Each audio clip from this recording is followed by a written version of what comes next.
Everybody's screaming, everyone's crying. So what's the occasion? Well, Congresswoman Omar got voted off the Foreign Affairs Committee. The question is on adoption of the resolution. Those in favor say aye. Aye. Those in favor say no. No.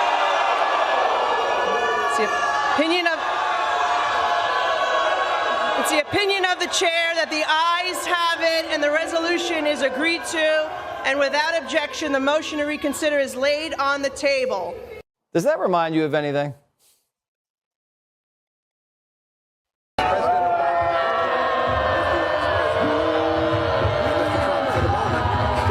McCarthy yanked Omar off Foreign Affairs to pay back Pelosi for yanking his people off committees.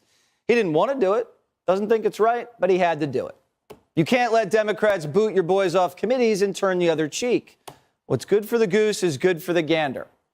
Consistency, there is nothing consistent with the Republican Party's continued attack except for the racism and incitement of violence against women of color in this body. Total chaos on the House floor today as one of the most controversial figures in modern politics faces her steepest consequence yet. While the headlines focus on the shouting and the emotional speeches, the real story lies in the specific allegations of tax inconsistencies and ethics complaints that have followed Ilhan Omar for years. Today, those clouds finally broke. From the Minnesota lawmakers demanding investigations to the fiery defense from the squad, we are witnessing a defining moment in political history. Let's dive into the evidence and the reactions that have the entire country talking. Frankly, I don't know why the president felt the need to tweet on this subject at all.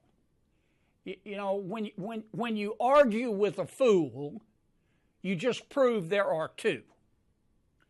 And I consider Congresswoman Omar, Congresswoman Ocasio-Cortez, Congresswoman Tlaib, Congresswoman Presley, I think is her name. They call themselves the Squad. I consider them to be fools. They hate America. They think America was wicked in its origins, and it's even more wicked today. They ought to be thanking America instead of calling America evil and wicked and racist. But this is America, and they have the right to their opinion. But I don't like to see the president even dignify their point of view. Besides that, I think that the Squad, as they call themselves, they are destroying the Democratic Party. You know, when your opponent is screwing up, don't interrupt him. Let him go. I mean, just looking at this from a political standpoint, if I didn't know better, I would think the members of the Squad were GOP plants. I mean, they think that illegal immigration, socialism, higher taxes, abortion are all moral goods. They think America, Service in the Minnesota Department of Revenue to review the tax filings of U.S. Representative Ilhan Omar on several grounds. I am joined by 9 Minnesota state representatives in making these requests, and I think there's 6 here today. These representatives include Glenn Gruenhagen of Glencoe, Eric Lucero of Dayton, Shane Mecklin of Clear Lake, Tim Miller of Princeburg, Linda Runbeck of Circle Pines, Cal Barr of East Bethel, John Poston of Lakeshore, Dwayne Quam of Byron, and Jeremy Munson of Lake Crystal. We are making this request on 3 direct grounds. First, Representative Omar improperly and deliberately filed for a tax status for which she was not qualified, an illegal action in both federal and state law. The Minnesota Campaign Finance Board found on June 6th of this year that she illegally used campaign funds to pay a law firm to review her tax records. The Campaign Finance Board exposed crystal clear probable cause for a tax fraud or tax evasion investigation when they discovered that Representative Omar filed as married and filing jointly with Mr. Ahmad Hersey in 2014 and 2015. During those years, she was legally married to Mr. Ahmad Elmi. Did the illegal filing produce a lower tax liability for the couple? Did her illegal tax filing bring her tax exemption for which she was not legally qualified? Usually people choose the tax filing status that yields them the lowest tax liability. Also, the board shared that the couple filed jointly during 2 specific years. Ilhan Omar and Ahmad Hirsi have been together as a couple for 17 years.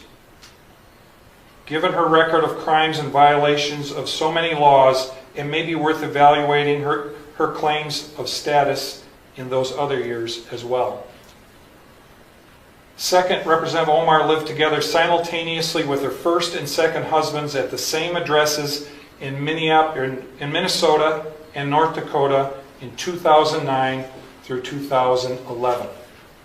The tax enforcers may need to check if she used an illegal tax filing status and obtained tax deductions, including standard deduction levels for which she was not qualified in those years. Third, we know that Representative Omar took improper kickbacks from 3 Minnesota colleges in 2017 when she oversaw their state budgets in 2017. Under campaign pressure, she returned those kickbacks in 2018. It is worth checking to see if she reported the kickbacks as income in 2017 or deducted the paybacks as expenses in 2018.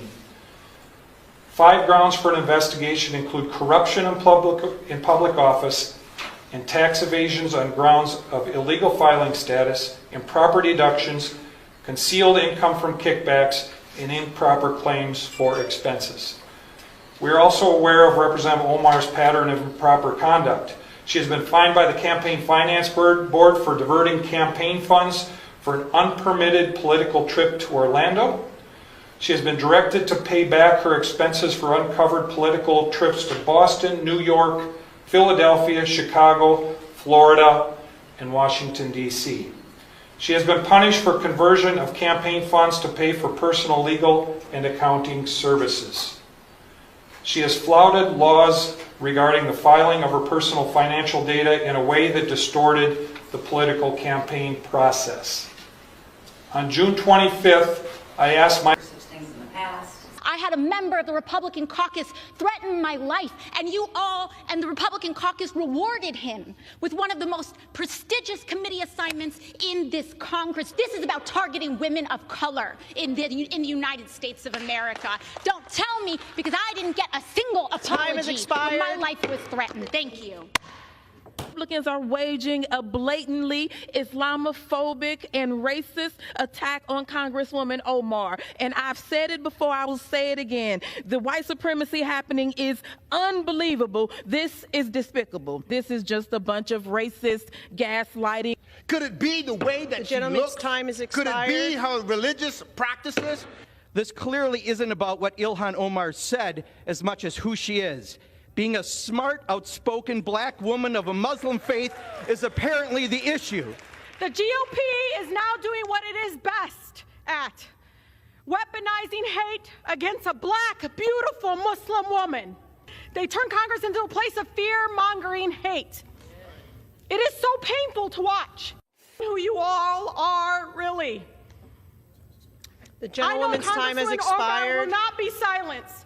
The gentlewoman's time has expired. To Omar, I am so sorry, sis, that our country is failing you today through this chamber. You belong The gentlewoman is no longer. Well, I am Muslim. I am an immigrant, and interestingly, from Africa. Omar is not just a congresswoman. She tells us she is a global citizen, and people around the world celebrate her accomplishments. We don't know what those accomplishments are, but if you listen closely, the world is clapping. I'm in a town where we have a lot of people who are refugees who have come, some from Somalia, some from Bosnia. I've never heard one of them say that America's a terrible place or be unappreciative of our country. Most of them are thankful. I've met people who've come here from behind the Iron Curtain that got away from communism. They're some of the best Americans we have because they really appreciate how great our country is. And then I hear Representative Omar say, oh, America's a terrible place. I'd love there to be justice, and there's no justice here. It's like, well, she came here and we fed her, we clothed her, she got welfare, she got school, she got health care, and then lo and behold, she has the honor of actually winning a seat in Congress, and she says we're a terrible country. I think that's about as ungrateful as you can get. And so while I'm not saying we forcibly send her anywhere, I'm willing to contribute to buy her a ticket to go visit Somalia. And I think she could look and maybe learn a little bit about the disaster that is Somalia, that has no capitalism, has no God-given rights guaranteed in a constitution, and has about 7 different tribes that have been fighting each other for the last 40 years. Today wasn't just about a single vote. It was about the standard we hold for those in the highest offices of our land. Whether it's tax filings or foreign policy statements, the era of looking the other way appears to be over. But does this move actually solve the problem, or does it just deepen the divide? This is a conversation that isn't going away anytime soon, and I want you to be a part of it. Leave a comment with your take, and if you value a composed, fact-driven look at the systems governing our lives, make sure to subscribe. We'll be here to track every development in this ongoing investigation.